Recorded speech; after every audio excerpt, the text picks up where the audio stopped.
मैं हूं शकील अहमद और आप देख रहे हैं न्यूज़ मैक्स। नुपुर शर्मा के साथ नवीन जिंदल को भी बीजेपी ने पार्टी से निकाला था, सस्पेंड किया था।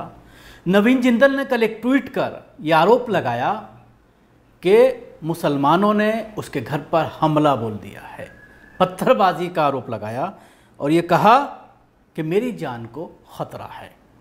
ये वही नवीन जिंदल है जो जी न्यूज़ में काफ़ी वक्त तक काम किया है क्राइम में, और उसके बाद सिक्योरिटी हासिल करने के लिए जब बीजेपी में आया तो अपने घर पर हमला कराया, सुतली बम का इस्तेमाल किया गया और उसके बाद रिपोर्ट में ये साबित हुआ कि वो पूरा फर्जीवाड़ा था ताकि सिक्योरिटी को हासिल किया जा सके।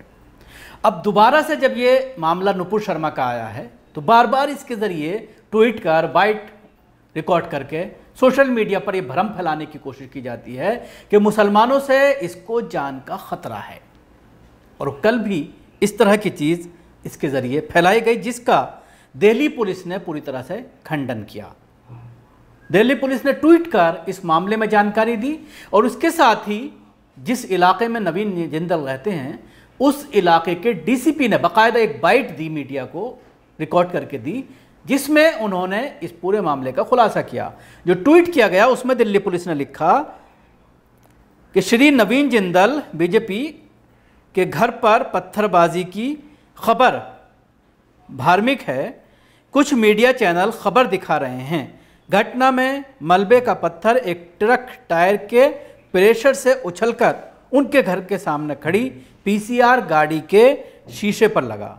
हमारी अपील है कि इस संबंध में सही तथ्य प्रस्तुत करें।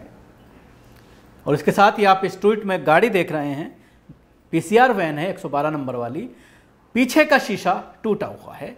इसके बारे में दिल्ली पुलिस ने यह कहा है कि मलबा का एक ट्रक उतर रहा था जिसका एक पत्थर झटके से जब उतरते टाइम झटका लगा उस पत्थर को तो वो उड़ गया और उसके बाद पीसीआर वैन पर जाकर के टकराया, जिसको नवीन जिंदल के ज़रिए ये बताया गया अपने ट्विटर के ज़रिए कि ये मुसलमानों ने उसके घर पर हमला कर दिया है। और ये कहा गया नवीन जिंदल के ज़रिए कि इस्लामिक हमला है। तो दिल्ली पुलिस ने उसकी पोल पूरी तरह से झूठ की जो पोल थी वो खोल कर रख दी। और उसके साथ ही इस मामले में बाकायदा डीसीपी ने एक बयान दिया, पहले वो भी सुन लीजिए। आज सुबह से कुछ मीडिया चैनल्स में एक न्यूज़ चल रही है जिसमें श्री नवीन जिंदल के घर के बाहर जो पीसीआर वैन होती है उस पर पथराव की बातें कही जा रही है।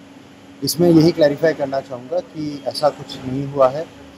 यहाँ आसपास कुछ घरों में कंस्ट्रक्शन चल रहा है जिसका कंस्ट्रक्शन मटेरियल किसी व्हीकल के टायर के नीचे आके विंड स्क्रीन पर लगा है जिससे स्क्रीन में क्रैक आया है।